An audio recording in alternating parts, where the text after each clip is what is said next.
How is everybody today?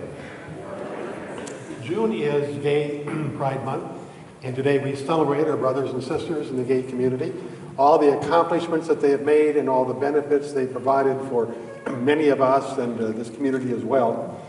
And I'm quite happy to have a fellow named Joel Barrett here today. Joel has a business called Joel Speaks Out, and he travels around the country deepening the understanding in regards to the gay community and a lot of the homophobia that's going on. So Joel, would you come forward, please? You can sit right here.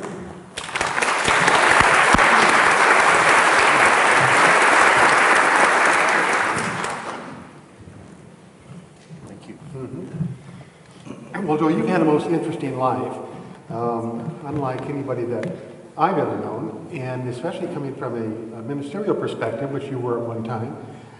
It found it especially intriguing. But before we get started, will you just share with the people your history and how you came to be here today talking about what you do? We have about 4 hours.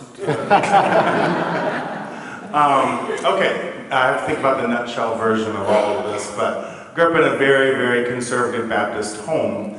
When I say that, most of the time people go, "Oh, Southern Baptist?" I'm like, no, we thought the Southern Baptists were too liberal. And so I usually say, imagine the softer side of the Westboro Baptist Church. That's what I grew up in. And was a willing participant and ended up going into ministry, went to a small Baptist college, married my wife, had 3 kids, went into ministry, pastored a church in Peoria, Illinois, and then ended up going into church planting and started a church from scratch in the South Bend, Indiana area. And all during that time, my entire life, I always knew I was gay. It wasn't some awakening. It was just something that I knew was not okay. So I spent my life hiding that, trying to overcome it, doing all of the things that I had been taught from the pulpit and from Sunday school classes and everything to do. And it's amazing as a human being, we can tell ourselves a lie over and over and over again and continue to believe it even though it never comes true. And so I believed that there's always the next bend in the road. The next thing, the next right thing I would do would somehow change me.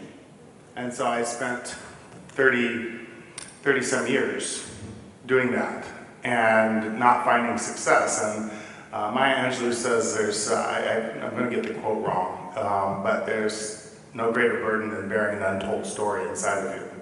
And so when you're walking around with that untold story that only you know and nobody else knows, that is a burden that changes your perspective on everything. It changes who you are. It squelches who you are. It doesn't allow you to be a good person. And so I was very mechanical. I knew how to do the right things, but I didn't even know who I was.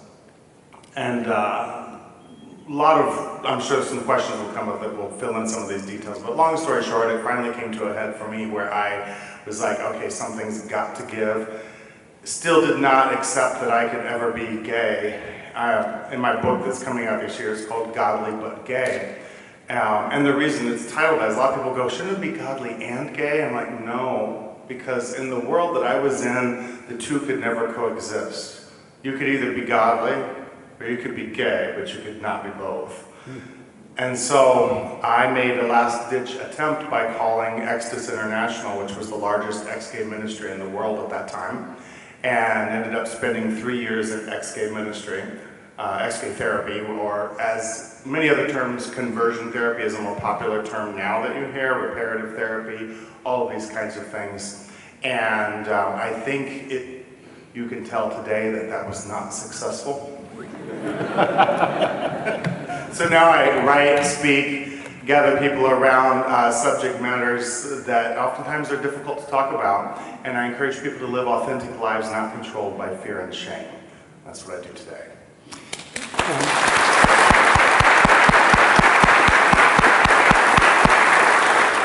Joel, can you tell us a little bit about the Exodus conversion experience? You were engaged in that for 3 years, and I don't really understand what that is. Is it brainwashing? Is it a regimented daily schedule to slowly erase your Subconscious? So here's right now the conversion therapy is getting a lot of attention in the media. There's a lot of legislation and ordinances being passed.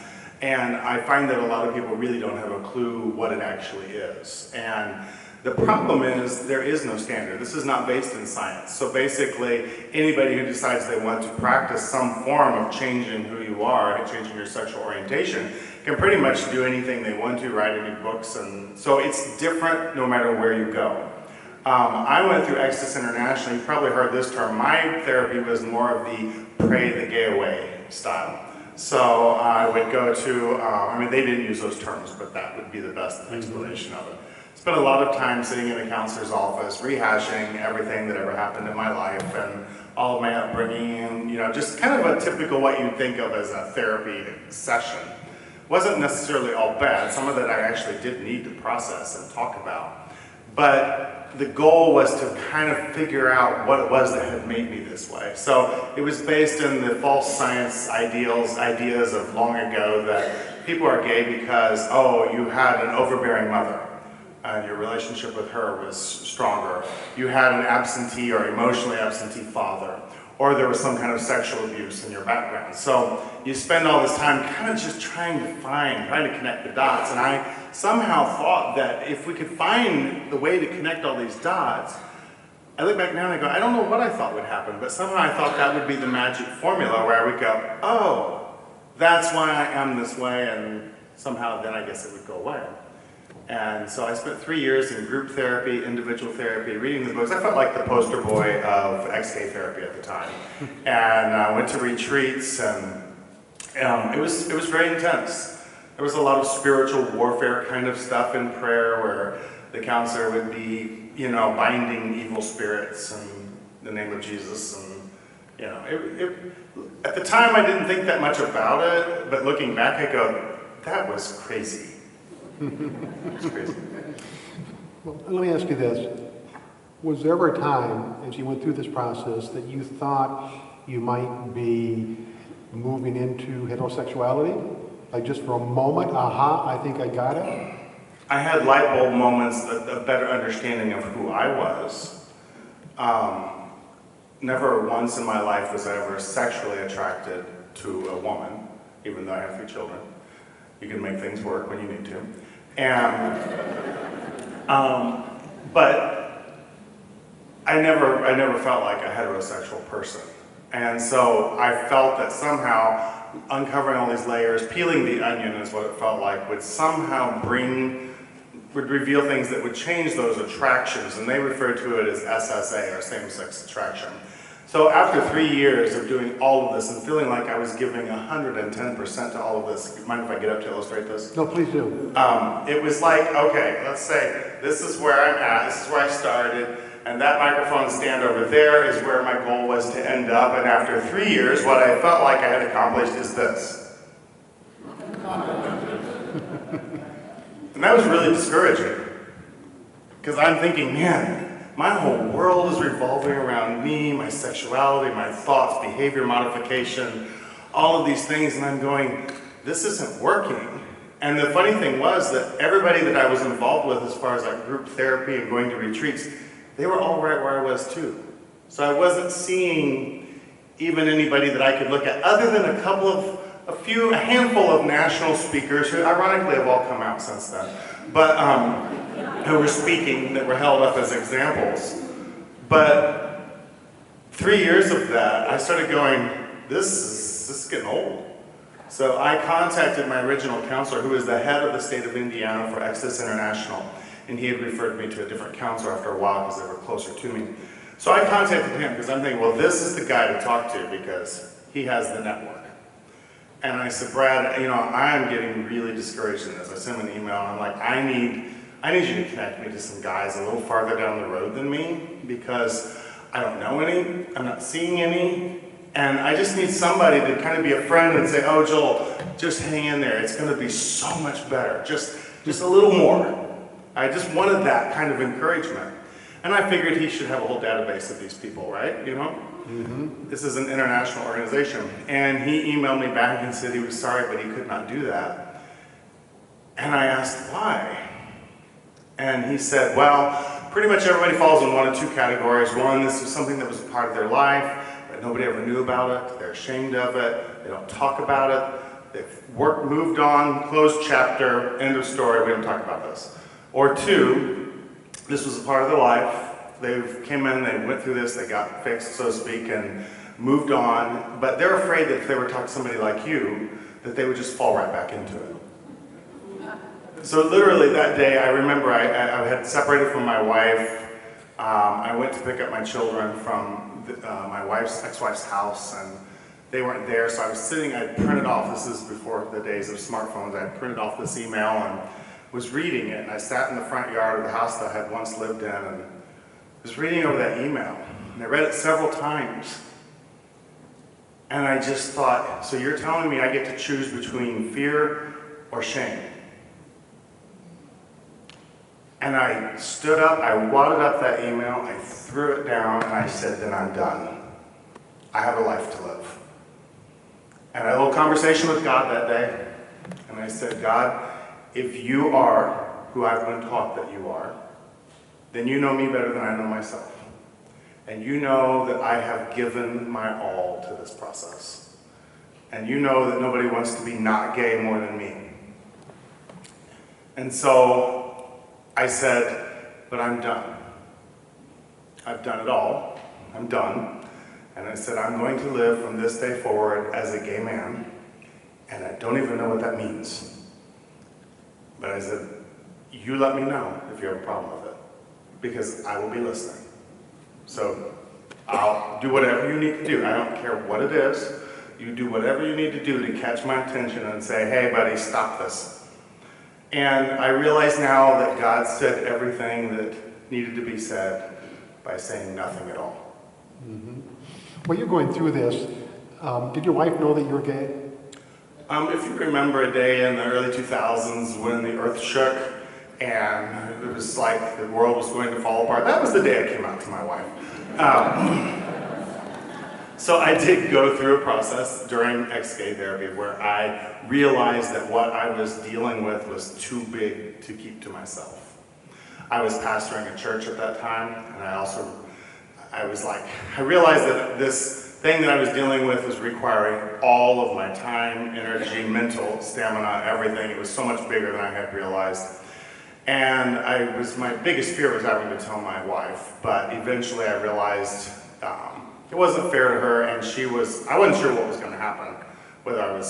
I just thought I would go in, get fixed, and nobody would ever know. I wanted to be that person. Mm-hmm. Closed chapter, we never ever talk about it. There, I kept that secret, and now it's fixed.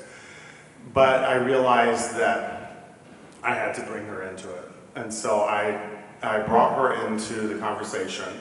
At that time, we were still trying to figure out what moving forward looked like. And so she was like, well, you get this taken care of and we'll figure our marriage out. And then in the process of that, I realized it was too much for me to be trying to navigate all of that and pastor a church. And I felt that it wasn't fair to the church. I wasn't giving them my all. Mm-hmm. I also did not want to hurt the church by this coming up publicly to the church. So I resigned the church that I had started. And we moved to a little area outside of South Bend to try to put our kids in the school there, and we're just trying to figure out, I don't know, what is next? We don't know. So then, a lot of times people ask me when I came out, and I always say I didn't come out, I oozed out. Because it was a really long, slow process of just things unraveling. But the day I really came out was the day I just described when I got that email. That was the day that I was like, I'm done. I'm done. And from there on out, everything changed.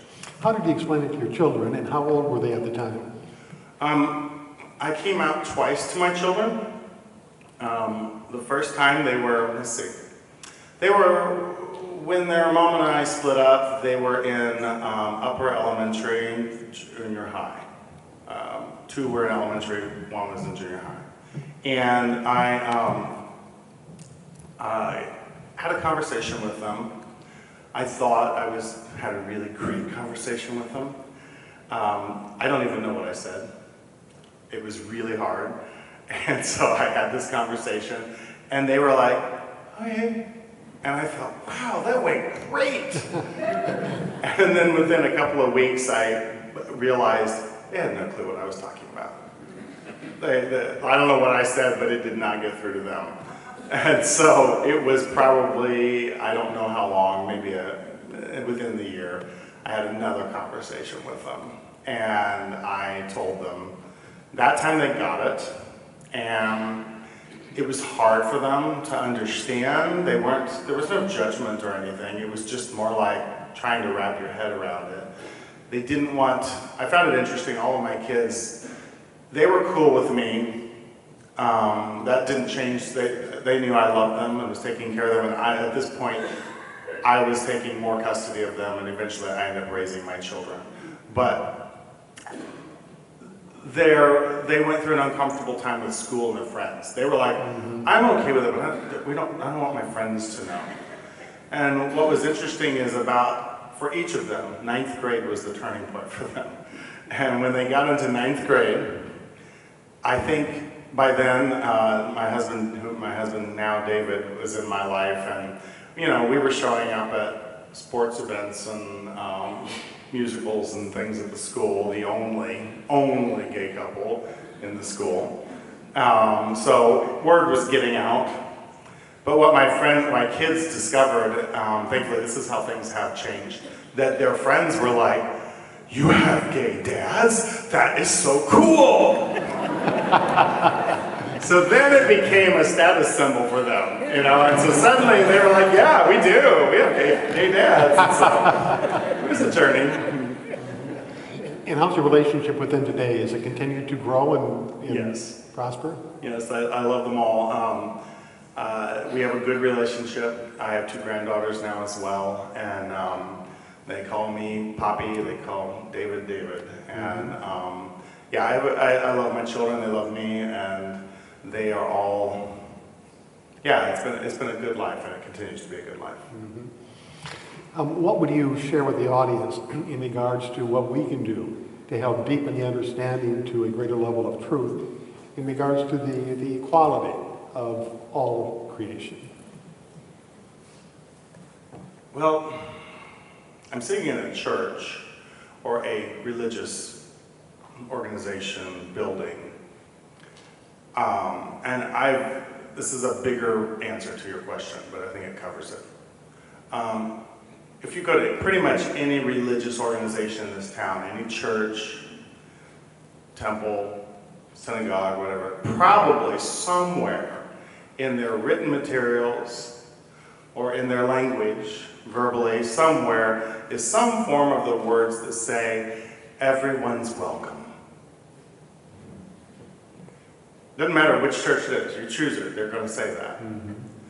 The problem is we all know when everyone's not welcome. We know when we feel that. It doesn't have to be by anything said or printed. You can walk into any environment, you instantly know when I'm just not quite welcome here. Maybe you can't even put your finger on it. Because usually there is an implied word, but, after those words. Everyone's welcome, but. I love gay people, but. I love everybody, but. And that's where we get into problems, because what we've done is we've begun to other people. And I'm like, we walk into environments and we know we're not welcome to some degree because you feel that, but I don't mind you being here. The old thing, it was like, I love gays, but do they need to flaunt their lifestyle in front of me? Or, those kinds of things. There's always that implied but. And in my mind, the only way to get around that is to educate yourself.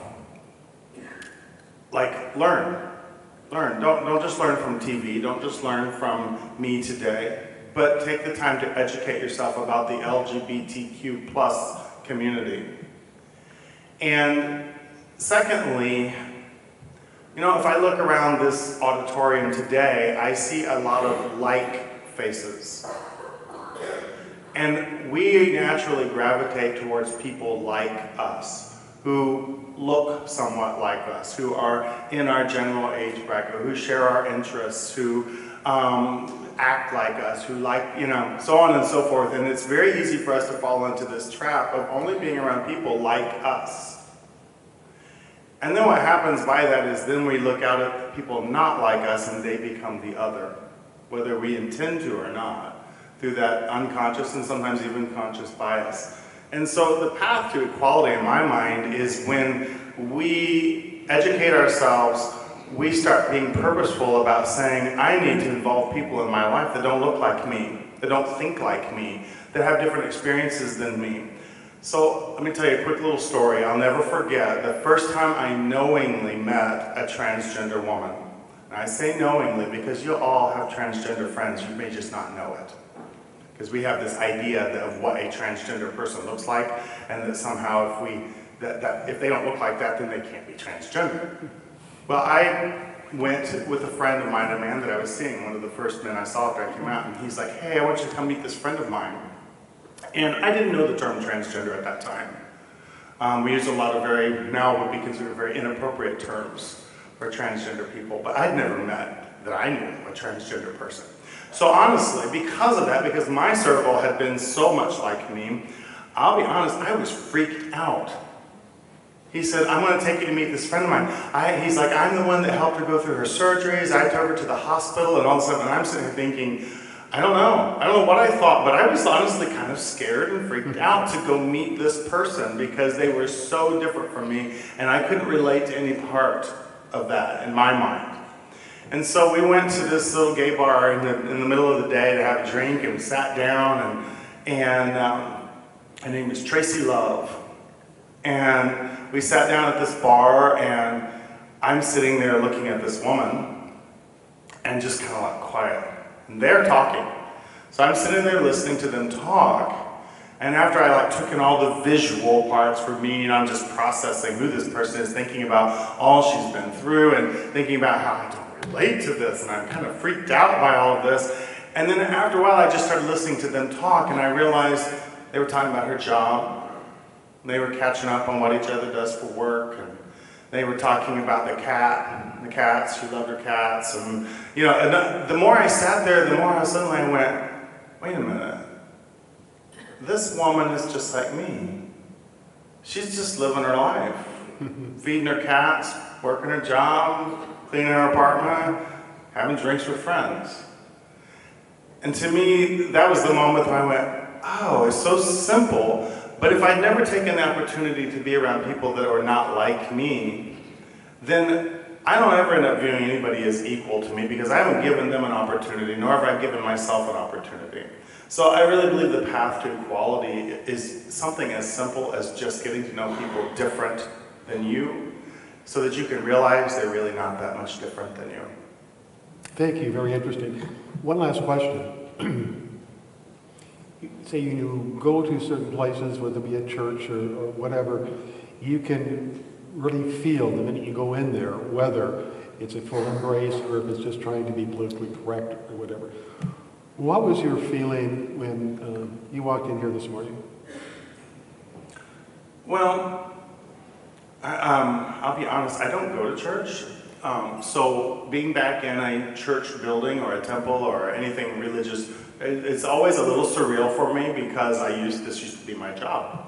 I used to be Duke, I was the pastor. And so it's always a little surreal for me, but I'll be honest, since I came to Kansas City, while this is the first time I've been in a service at Unity Temple, I've heard nothing but wonderful things about Unity Temple. People oftentimes are trying to get me into church. And so people are always saying, oh, you should go to Unity Temple, and there's a few other churches. Kansas City's been blessed to have a lot of affirming churches in town and religious organizations.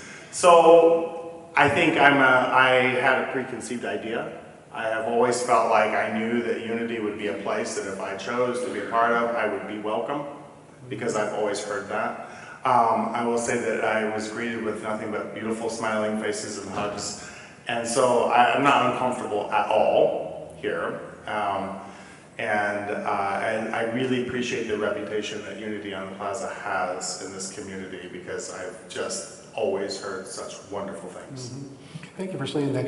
And do you think you'll probably start attending services regularly, like next Sunday?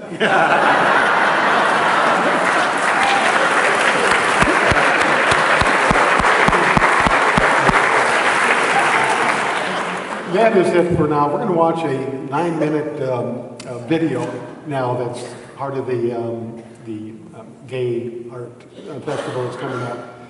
And I want to just thank Joel, and please come back and talk to us again sometime.